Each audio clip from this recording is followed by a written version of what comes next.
Welcome to the Josh Smith podcast show. Today, the very impactful show. I'm here with Victoria and we're going to talk about bereavement. Now, the people that are watching this video, some of the topics discussed in this video may be upsetting. So if you are still okay watching this video, please, but make sure you do watch all through the video and that, because there's other bits and pieces in the video that will help you to sort of overcome loss. You can't proper overcome it, but it can help you. You can find ways to just feel a bit better from the upsetting news that you've been told. So what was it like being a teenager, Victoria? Oh, well, you know what it's like yourself being a teenager. It's quite hard, isn't it? You're learning how to navigate your life. You think you're an adult, but you're not quite an adult and you're not quite a child. But yeah, it was okay after I'd finished school, went to college.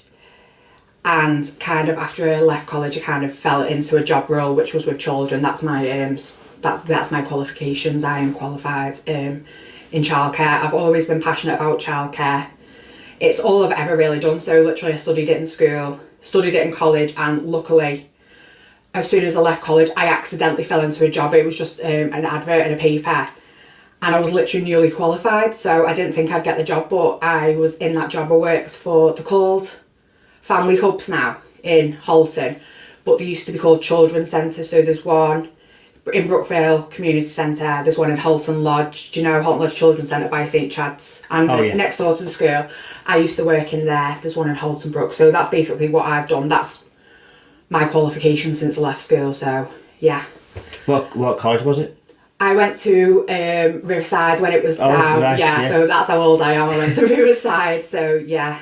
In Widnes? No, in Runcorn. You know when it was based down the docks? Down the docks. They built that lovely brand new building, and then it was open for a couple of years, and then it's been closed for a long time now. So yeah, I went to that one. So that was a while ago. What a nice location it was. I remember seeing it with my brother when we were driving around there, showing the college off to me, because this is where you'll go when you finish school. Yeah. And obviously then it just changed. It just went to Widnes. Everything's gone to Widnes. Everything does go to Widnes. I mean, a couple of times we had to go over to Widnes for exams and stuff. I don't know why they couldn't do it there, but yeah. So that was the college that I went to as soon as I left school. So that was the hub itself then, wasn't it? There's only certain things in that college? Yeah, I believe so. And I think it had, if I can remember rightly, it had like a sixth form building and like a main college building. So I think one part of it had sixth form subjects, and the other building it had like a recording studio in. All right. It had like a big drama, like a theatre. I'm missing out. I missed out when I was a kid. Yeah, and it had things like I'm trying to think back now because it's an awfully long time since I've been in education. Yeah, it was like a really new building. The only problem was when it was windy, because it was like 3 or 4 floors up. They used to have to close it because the building used to wobble. So yeah. It's designed to wobble, isn't it, to stop it from crashing or to stop anything bad happening. But I can remember, I don't know why you remember things like this, but on a particular windy day, they used to have to close the college and stuff. So it's mad. You get all the way to college and they'd be like, sorry, you've got to go now because the building's wobbly. So that was, a long time ago now. When you're getting ready to leave school, they let you go down to the college to like kind of explore it, and they let us record like it was some kind of African song. You know, we came like but it was in Swahili or something. It's weird what you remember, isn't it, from school? School was really good for me. Yeah, I enjoyed it. I was the class clown. I like to make people laugh. I thought if I make people laugh, they'll be my mate. Yeah. You know, because you made someone laugh and you think, oh, I've got this positive energy of other people, they're liking this. So, I'll do it again. You do. And next next talent show, I'll perform that. Yeah. And then people go, follow me around the playground, do that Jackson dance so again. You were like... Because he was the guy I idolised, Michael Jackson. I didn't have a very good school life because I'm quite a tall girl. And I got glasses, and I used to be quite big, so I used to get bullied quite a lot in school. So school wasn't the happiest for me, but it is what it is, isn't it? Because kids can be a little bit funny, can't they? Because I think it's a lot of insecurity as well sometimes, isn't it? Yeah, and hormones at a certain year in school as well. Course, labelling, I went through the labelling side of school when people were labelled all different things. Yeah, they so could you're like the and then, naughty kids or whatever. Even the teachers to that point as well. Sorry if any teachers are watching. No, sorry teachers, they've witnessed it themselves. They course, tick a few boxes and then come back in a couple of months' time to ask if you still got it. Yeah, exactly. No. No, of course not. So yeah, that was, like I said, a long time ago, but that was kind of like my school, teenage, college years. And then to adulthood. Yeah, it just in a blink of an eye. I was just like, I felt like I was 16 like a couple of weeks ago, and now like I'm in my mid-30s, which is a bit scary. My little boy keeps on reminding me that I'm going to be 40 soon, and I'm like, I've still got a few years. Age is like, it's just a number, isn't it? But people do worry, people do get scared. As a lad that came to the It's Good to Talk group, I just fancied plugging that. Yeah, you did say, I saw that you had a really good time. Yeah, really good. It's helped me a bit. It's woke me up a little bit, I suppose, and I've learned so much for the first time going there. And as a fellow in there that was talking about, his son was saying, when you're a certain age, I'm gonna miss your dad, and he's getting them planting things in his head, saying, no, I want to see you do something. Yeah. When I'm in my 80 or 70 or whatever, and you're an adult, and he's panicking now. Yeah, sometimes it just reminds you that life is like, it goes by in a flash of just like a flash, doesn't it? And kids have no filter. They don't have any filter. No, and they're just curious, aren't they? Yeah. Because depending on what age, my little boy's going to be 11 this year, and he is aware that he's getting older and that we're getting older, and he's seeing family members getting older, and he experienced my granddad, who was very close with, passing away, so that was like a big major event for him. So I think once something like that happens, especially children, they start to worry about it a little bit, thinking like, oh, is that going to happen to me? Is that going to happen to like my mum, or things like that? So they put things in your head out of pure curiosity, really, don't they? Of course they do, yeah. Planning all sorts in your head. Yeah, absolutely. Which then leads me to the second question, is about your charity that you've got. Yeah, the charity. So I am a charity trustee for a pregnancy and infant loss charity called Our Angel Bears. It is based in Dorset. It was founded in Dorset in Bournemouth. But how I got involved with it is I've experienced pregnancy loss myself. I've had 4. Sorry to hear. I know. Unfortunately, it's so common. It happens to 1 in 4 pregnancies ends in some kind of pregnancy loss. So the chances are, if you don't know somebody who's been through it, like in your family, so that's like, there's 2 of us, if there was an extra 2 people in there, at least 1 person will have gone through it. So it really does affect lots of people, but it's a subject that's not easy to talk about, really, because death is not easy to talk about, but unfortunately we know that we're only human and we're going to experience death. So I got involved with the charity because I've experienced pregnancy loss myself 4 times, and even though it was 13 years ago, my first loss, I kind of felt naive because I really didn't think that if you got pregnant that you could lose a baby. I'd kind of heard of, I'm sorry if this is triggering to anyone, like stillbirths, but I thought they were rare. But unfortunately, once something like a pregnancy loss and miscarriage or a stillbirth happens to you and you look into it, you realise, unfortunately, it is extremely common. So like 8 babies a day are stillborn, and unless that's happened to you, you wouldn't know about it. So that was my experience 13 years ago, and I wasn't treated the best way. I was kind of just made to feel like it was as common as breaking your leg. The experience, I was kind of like told, like, I'm really sorry, your pregnancy's ended, here's what we want you to do. And I was just kind of like, I'd been told something that was absolutely devastating. I wasn't expecting it in any way, shape or form.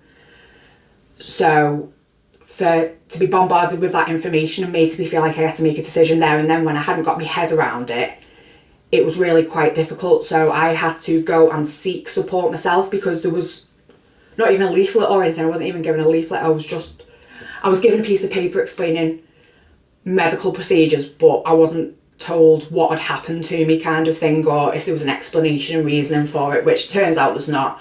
So I went looking for those answers myself online, and I found out, unfortunately, lots of people go through it. So you end up finding the support systems yourself, speaking to people, and that's how I found that's how I became involved with the charity. Me and my friend, the founder, Suzanne, who set up the charity, we've been friends for a very long time now. Unfortunately, she's experienced miscarriages, second trimester loss, which is a pregnancy born before 24 weeks and after 13 weeks. So you meet so many people who've experienced different types of losses. So we just wanted to bridge a gap, because there is big charities out there which are, you've probably heard of some like SANS and the Miscarriage Association. There's a lot of that in the news currently, but unfortunately we felt like there was still gaps that needed to be bridged. So we kind of volunteered for other things, but we felt like there was something more that we could be doing, and we wanted to give back and not let people feel how we felt. We felt so alone, and there was not even like this is what's happened, this is what to expect. It's kind of like, this is what we want you to do now, you've got to make a decision. But luckily, pardon me, my decision, I was so in denial. I didn't want to make a decision there and then, so I gave myself, and luckily the hospital allowed me to have a week to get my head around it, kind of thing. So that's how I got involved with this charity. We set up as a non-profit group first in 2017, and then in 2021 we took the plunge and registered as a charity. So we've got a charity number and things now. So we've been 8 years this year. We will have been a group, but we've been a registered charity since 2021. Is that like a walk-in, like part of your charity? You can go to discuss it. Yeah, we do a lot of it online, but in February I started face-to-face support groups. I've tried to set them up in Runcorn before, but it's trying to get a happy medium, trying to find times and places for everybody to come. But I've been doing one in Liverpool city centre for the past couple of months. So I did one in I don't know if I'm allowed to say brands, in a bookshop with a cafe in it, and then that was in February. So I try and do them once a month face to face, and then I did one in another cafe last Monday. So that's something that people can attend if they want to, but we're also going to try and do online ones, because sometimes in public it's quite daunting and you feel like people are listening to you and stuff, but we try and find a nice quiet little corner. But our social medias is literally always open, and there's people emailing us constantly, messaging us, asking questions, and if we can't help, we signpost onto different things as well. So there is face-to-face, and I'm usually the one who facilitates it, and I'm not a trained counsellor. I am learning. I've done a brief counselling course, so I am trained in counselling skills, but I'm not a trained counsellor. But it's more like a peer-based support thing, just so that people can talk in a non-judgmental way about people who've gone through similar situations to them, or they don't even have to say anything. They can just sit for the whole time and not say a word, and it's just sometimes being around people who know similar things to you. Of course. I mean, this is why I do this. Oh in no, this room. 100%, yeah. This spacious room, it helps. No one's judging you. No, and I think in this environment people feel like they can open up to you, because I know that we're recording and people are going to see this, but I literally just feel like I'm having this conversation with you. So I'm dead relaxed and stuff, so I feel comfortable talking to you about this, so thank you for inviting me on. No, it was great. Like I said, the first time coming into here, can be daunting. Absolutely, yeah. Taking that leap, taking that big step to come here to talk to me with microphones in your face. Yeah, I'm not going to lie, I was like, I've never done anything like this before, but like I say, a big leap. It is, but you've made it so out of the bubble.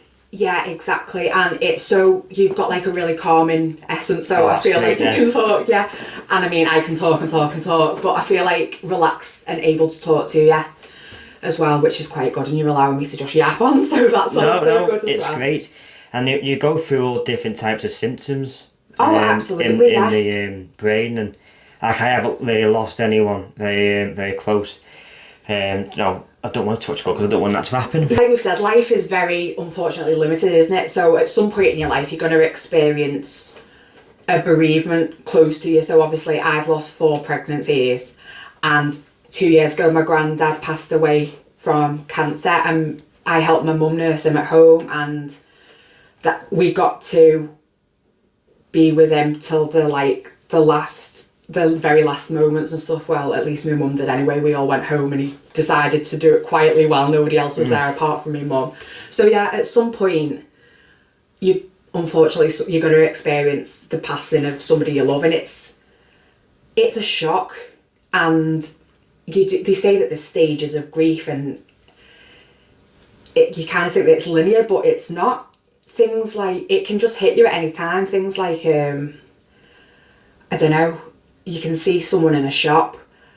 I can remember not long after my granddad passed away, I walked into a shop and a man had on a jumper similar to what my granddad used to wear, and I just had a complete, the floodgates open, and I was just like, my mum was like, what are you crying at? And I was like, that gentleman's wearing like a jumper similar to what my granddad would wear. It's just like silly little things, or you'll smell a smell, or you'll hear a song, something, and you feel okay at some points.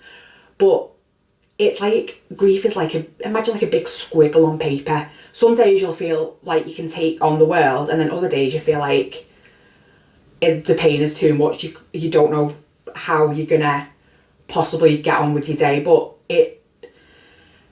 it doesn't get better, because once you've been bereaved, grief is always there, but you just learn to adapt it. It does change over time. And I suppose it depends if it was like a traumatic bereavement, like a sudden bereavement. There's so many different layers to bereavement. Like the one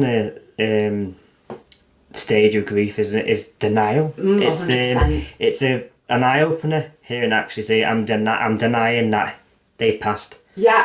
I mean, because it's like, no, it's not true. No.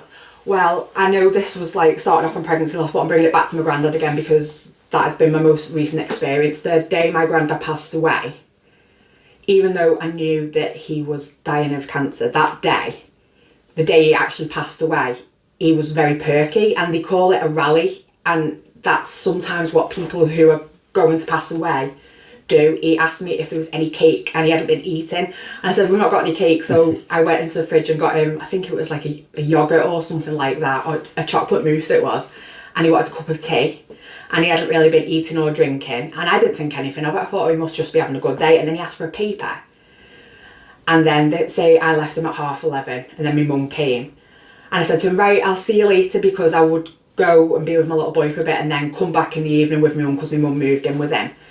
And this was at 11:30, so I said, right, Grandad, I'll see you later. And he was like, see you later. And by like 3:10, he'd passed away. It was really, really quick. So when I went in, and my mum had called us all and was like, try and get here as quick as you can. I was like, no, there's absolutely no way, because I'd literally just been speaking to him at 11:30, and he was eating and drinking and wanted a paper, and I still sometimes can't believe it now. And sometimes my mum sit there and I'm like, I'll never get over that, because he was literally fine. So you go through a complete stage of denial, and especially if you've never experienced the death before, it doesn't really seem real. It seems like it really does seem fake. It doesn't seem like it's actually happening to you, especially if you we obviously knew my granddad was passing away because he had cancer, but I'd kind of prepared myself, that because obviously you get nurses and stuff involved, and they kind of prepare you in the best way they can. They're like, this is kind of like the stages, this is what can happen. So in my head I'd been like, right, well, I can see that he's at this stage, I can see at this stage. But that day that he died, I was like, absolutely no way. I was like, when we walked into his house, my mum was like, he's gone. I was like, no, he's not, because he's literally been fine about 2 hours ago. And you go through some awfully it's strange. You do strange things. They are mobile, aren't they? They come to the house. Yeah, they're called usually Admiral nurses. Yeah, and the community nurses, the Macmillan nurses in Halton. Especially Katie. There was the one who looked after my granddad was called Katie. She was fabulous. The whole team is amazing.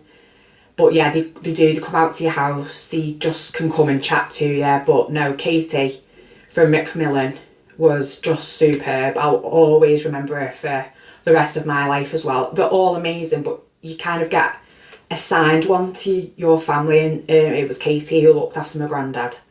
So yeah, they are a fabulous team. Even the ones who because they have your Macmillan nurses who come out and speak to you, but then the district nurses come and do things like give you your medicines and stuff. So the whole team is absolutely incredible.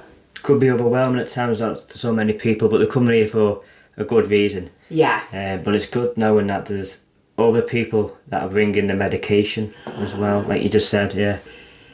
If I'm talking to somebody about something, I'm kind of talking it through with myself and reminding myself, like, actually, it is okay to feel like this and this is normal. And then other people will be like, oh, well, this is what I did. It kind of, you naturally, when you're having a conversation, you can converse with people, even on, like, delicate subjects, and you're always information passing on without even realising it. It's interpersonal communication. That is fabulous, yeah. But, here's a big but now. Okay. The behavioural change. We've seen it on television, they're playing a part, I know. Yeah. It's in real life, so they've done it for a reason. 100%, yeah. Some people can be very violent towards it. I know that sounds mad, no, it's but true, it's true. They can be 100% violent true. to go, will you leave me alone? Yeah. And then you're trying hard to help them, you've got all these different things, a way of helping them, like, get lost, you know. And I mean, that is a stage of grief as well. Behaviour, isn't it? Yeah, even if the person hasn't experienced the bereavement yet, say they've been told that someone is going to pass away, it is a lot to take in, isn't it? So, and obviously, again, we're all humans and we find things like that hard to process. And yeah, anger is a natural part of it. It's not necessarily the best way to act, but you can't help how you act at the moment, can you? So there's obviously denial we've spoken about. That sort of links into the anger, doesn't it? Of course, it all interlinks, and you go up and down. And you sometimes you wake up and feel angry with life and be like, why is that even fair? Because it is not fair, really, is it? So yeah, no, it's completely right what you said, the behaviours. And the motivation as well. Yeah, 100%. I know someone that's struggling at the moment to get up to go to work, and it's very hard for them when they've just had some horrible news themselves. Of course, absolutely. So it's like, that isn't the first thing on my mind. That's not a priority at the moment. Yeah, no, of course. Some people can't get the grief they want because they're too busy with sort of things out. No, 100%. I've noticed for few people when they're getting the burying them and that, and getting all that together, the funeral directors and all that, getting all these services together, and it's just like, you're just filling me mind with what's happened. You're bringing it all back to me. Yeah. But I'm trying to do the grief. You can't. Yeah, the balance. 100%. There's no balance in it. No, 100%. And I mean, this I've got quite a lot of knowledge on this subject personally, because my dad is a funeral director. So I've kind of grown up around this. And you're right. And you don't, even though you know that life is limited, when it comes to planning a funeral, there's so many factors that you need to think of. And when someone's coming to you and say, you've got to make this decision, this decision, this decision, you're still reeling. Yeah. You don't want to be listening to someone saying to you, well, you've got to do this, you've got to do this. You're still thinking, I need to get my head around this, what is happening. So it's a very delicate and draining process, basically. Which leads to burnout. Exactly, that's another one, yeah. 100%. So you can see how everything is interlinked. A bereavement is like linked to everything, and if one thing is out of kilter, it can set you going on different paths, which might not necessarily be helpful to you when all you want to do is get your head around what's going on, but then you're thinking about this and you're thinking about this, and then you've got so much to focus on, you forget about yourself then sometimes, don't you, as well? And then let's bring the room up a bit. Yeah. Let's get the positivity. Sorry, that was all. No, that was great. That was really good. I've just, like I said before, this is the new thing that we're adding to the my podcast. So we're going to start bringing people that are sort of negative, low, and then to a positive low. And you can come to Victoria. Yeah. You can come to her because she's got some really good services. Try and deal with your grief, feelings and grief. Thanks I for that. mean, no, it's fine. The charity that I help is called Our Angel Bears, and we're on social media. We've got a website. If we can't help you, we'll pass you on. Obviously, I'm based in Halton, but I can travel around the northwest because I've been doing support groups in Liverpool. But if anyone wants to speak at any time, if we don't know the answer, we'll always pass you on to people who do.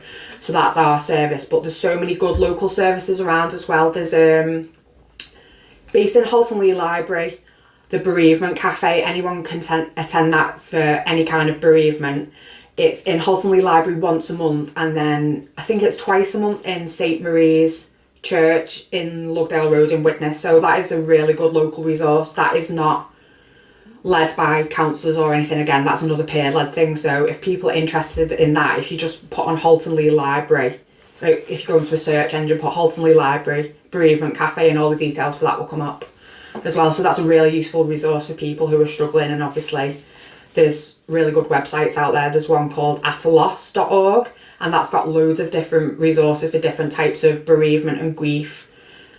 Anything you can think of, it's usually on there as well. So there is resources out there as well. Do you use social media more? Do you have a website as well? We've got a website we use, so any kind of social media you can think, we're on there. TikTok, Instagram, Facebook, you name it, we're on there. We have a website as well. We've got some exciting events coming up. We've got a fundraising event coming up with Andy's Man Shed. Have you heard of them? No. Andy's Man Shed is brilliant. It's a men's mental health. Right. They've just opened up a branch in Runcorn. It is at Western Point School, I believe, once a month, and the support groups are always on a Monday, and I think the 7 till 8. That is literally just opened up in Runcorn, but that is a national charity. I believe it started in Leeds, so that's another good thing. You might not feel, a man might not feel comfortable coming to a place where people think that women are the ones who mainly speak about mental health and bereavement and things like that, whereas there are men specific groups. We struggle to get words out, and we try our feelings as well. Yeah, and I think that is a bit of a taboo as well, that men have always been led to believe that they have to be the strong ones and that they have to bury their feelings, whereas alpha male. Exactly, that has not helped men over the years. So when there's things coming up like Andy's Man Club and that, it's fantastic. So if that's something that you want to look into, Runcorn has literally just started one. I think it's once a month. It might be once every couple of weeks. I'll have to double check, but I just wanted to bring that up. So there is like male specific support, but our services for pregnancy loss, we're open to everyone. But the likes of that, because it's all to do with men's mental health, that can kind of segue into it. But that group that you went to, It's Good to Talk, is that the one that used to be at Runcorn Station? It's at Runcorn Station, the one I went to, Helter Skelter. In Frodsham? Yeah. Brilliant, yeah. So is that on a different day to the one in... It's Thursdays. Is that open to anyone, or is that men, or is it... I think it's open to men. Okay, that's good. I'm so glad that there's more like male orientated support, because I think sometimes, like, obviously I'm yapping to you now, and it can be quite intimidating if you sat next to someone like me who talks and talks and talks. It's great. No, because I'm learning from you. Like I say, I get educated as well. This is why it's so important that you're doing what you're doing, because you get to talk to so many people with different experience about different things. So you've taught me new things as well, because I had never heard of that. It's Good to Talk, the one in Frodsham. I'd only heard of the one, at the Runcorn train station, but that's something now that I'm saying just men. I mean, I've not seen a woman in there. I think the one in the train station is maybe open to all, because I think they have like a coffee. Yeah, I've not been to the one. No, neither have I, but that's definitely something that I'm interested. Just like to go and see what there is, because that interlinks with what I'm doing as well. So if I can't help somebody who comes to me about something, at least I'll know now. I'll say, well, Josh told me about this, maybe that's something that you could go to as well. So it's, resource sharing and things like that. So I think it's really important that you're giving people a platform to come and talk about things like this. So again, thank you so much. No, it's good.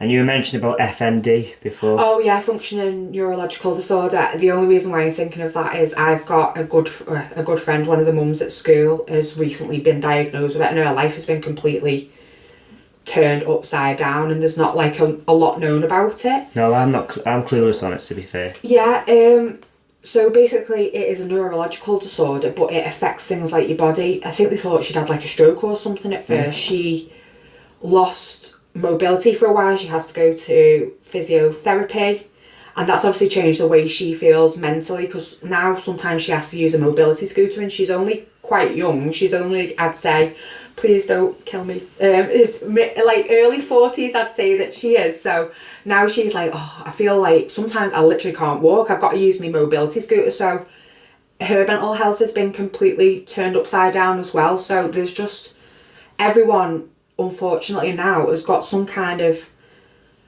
not always necessarily a mental health issue, but everyone's got anxieties and stresses that we don't know about, do we? And some people are really good at hiding it as well, aren't they? But people have opened up so much before I even start doing this. When I'm setting up people, I'm so grateful that they do open up to me, considering they've only just met me for a couple of minutes. They only meet me for 20-30 minutes. This is true. Sound, 100%. And I've already spoken to you for about 16 hours before we even started recording this, didn't we? It's just really good. Like, I said it, I was joking around, like having a laugh, because I like comedy. I like to be humorous and that. When things are tough.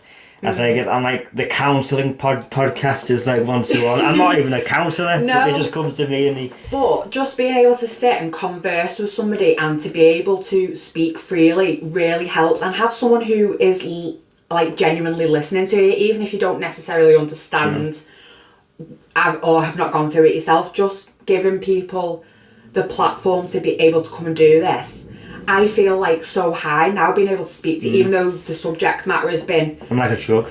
You are like a drug, a nice drug, a nice, happy, natural, holistic drug. Yeah. Just speaking to somebody. And that's why groups like It's Time to Talk are brilliant, because I feel really, really good having spoken to you, even though the subject hasn't been the best subject. I feel like it's been worthwhile coming to speak to you about it, because I feel like I've got a lot out of it, and I feel like you facilitated that to get a lot out of it, so thank you. So, I know I've said it loads of times, but I'm really appreciative that you've let me come on and speak at you.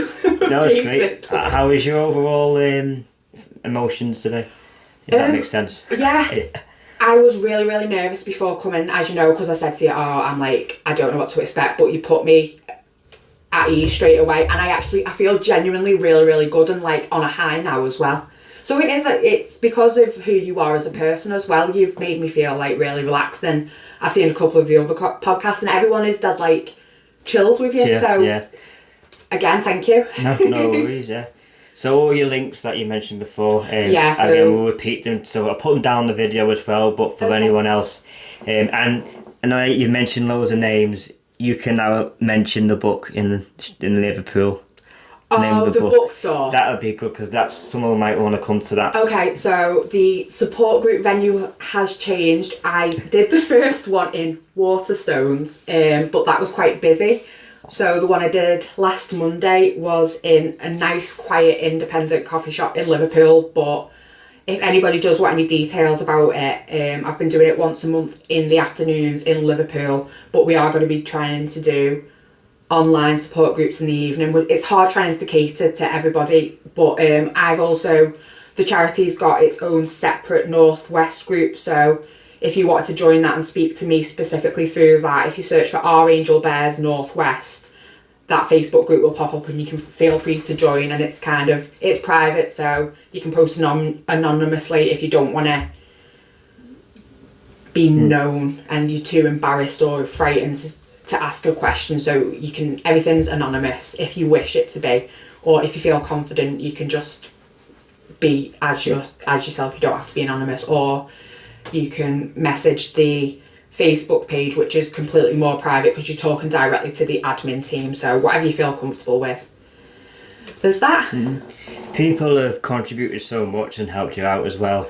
The creative side of things, and going into creative arts, especially crocheting. Oh yeah, we cannot do what we do without the support of our volunteers, because we can facilitate. We make keepsake bags for parents who have experienced a miscarriage. So up until like 12 weeks, we're in about 20-25 hospitals around the UK. So like I've experienced some of my losses at Wiston Hospital. So now I make the keepsake. So we get like a little tiny teddy, which is usually crocheted. We have like little hearts and like butterflies, which people make, and we have like certificates acknowledging life and stuff. But the volunteers, we are always looking for people to give their time to like knit and crochet things for us, because unfortunately we go through hundreds and hundreds of these a month because we've got so many. So if anybody would like to volunteer and do some knitting or crocheting for us, we're always looking for people, so you can contact us about that as well. We can't do what we do without the amazing people who make things for us, and that's a fact. We wouldn't be able to make it so personal without the people who volunteer for us, so yeah. Is it hard to get a charity together to actually get the... Yeah. What's the word I'm looking for? Is it like a certificate sort of thing? Or the charity registered number, the registration number for it? It's a nightmare. Because obviously it's all through the government and you have to deal with the government. You don't realise until you go to apply for it, there's certain criteria that you've got to fit, and you've got to make sure you choose the correct one.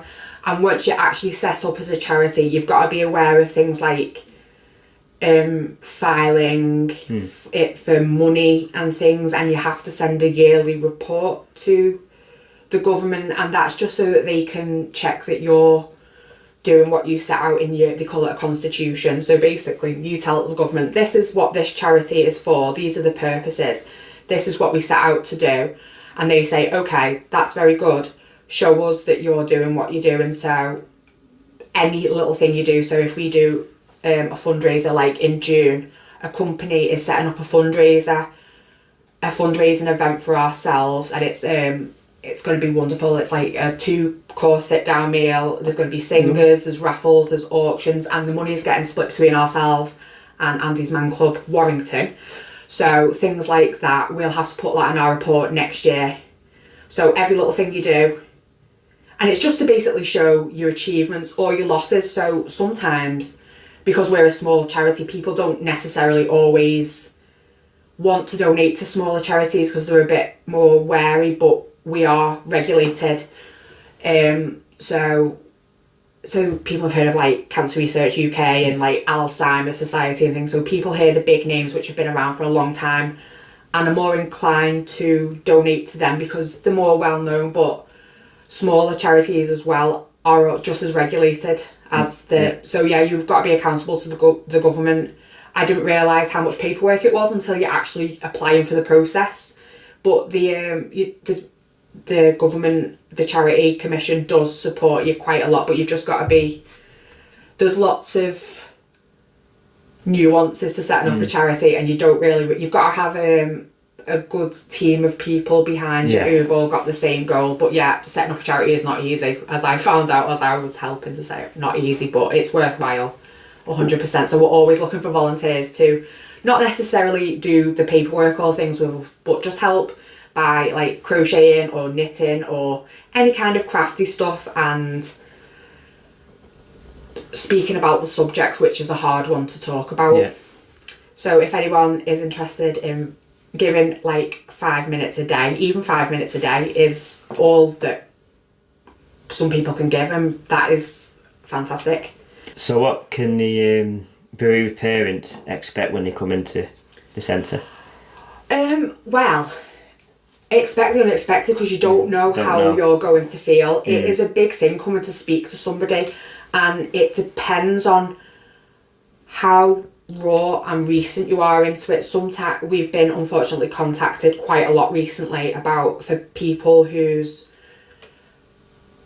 pregnancies have ended before 24 weeks and they have to give birth, and they want specialist outfits, and we've got again volunteers who make gorgeous little gowns and sleeping bags out of like wedding dresses and things. So lots of people are donating them to seamstresses, and they take them apart, clean them, and make them into like little sleeping bags and like little outfits so that the babies can be on the final journey in dignity, because nobody wants to go with no clothes on, do they, at the end of the day. So that is it. Even for tiny babies, there's always an option and things out there. So we get people coming to us from a range of different... So you don't really know what to expect until somebody comes to you and says. So that's why I always say expect the unexpected, and no matter how you're feeling, that's exactly how you should be feeling. There's no right or wrong way to grieve. For anybody in any situation, you could feel on top of the world. That's probably the wrong phrase, but sometimes until, like you said before, sometimes until the funeral is been out of the way, you some people don't feel like they're able to grieve until the funeral, because it's so final. A funeral is like the official saying goodbye, isn't it? And then Some people, it doesn't hit them fully until after them. It's a blur. Just expect love and support and a listening ear, basically, but expect the unexpected, because you could feel like you're going to feel a certain way, and when it comes to it, you could act in a way that you never would have thought. So expect the unexpected, but expect love and support, which is all we try and give, and a listening ear, because it's horrible what you're going through. So we just sit and listen, or sometimes people just sit and not say anything, and that's fine as well, because just sitting with people is always good. But if you're like me and talk, people don't get an opportunity. I'm so sorry. No, it's been great. So this is going to be the last question for this video, and this is the shout out. You get to you can shout out to anyone who's helped you, or any volunteers, or the charity, or anything. Yeah, if you'd like to shout out, yeah. I would love to shout out, obviously, the charity, Our Angel Bears. Suzanne, who is the founder, absolutely incredible. My friend Crystal, absolutely incredible. Unfortunately, I've met all these people in horrific circumstances, but I've made some really good friends out of it. I'd like to thank the Macmillan nurses who looked after my granddad again, and Whiston Hospital Early Pregnancy Unit for the support that you continuously give us. Thank you for the people who have joined Josh's podcast to listen, and it's given us a platform. You were wonderful. Thanks. I'm going to come back every week and talk about a different subject. Yeah, and just all my friends and family who encourage me and let me yap on about things like I do. But again, thank you to you. My shout out for you. Big up for you for letting me come on to it.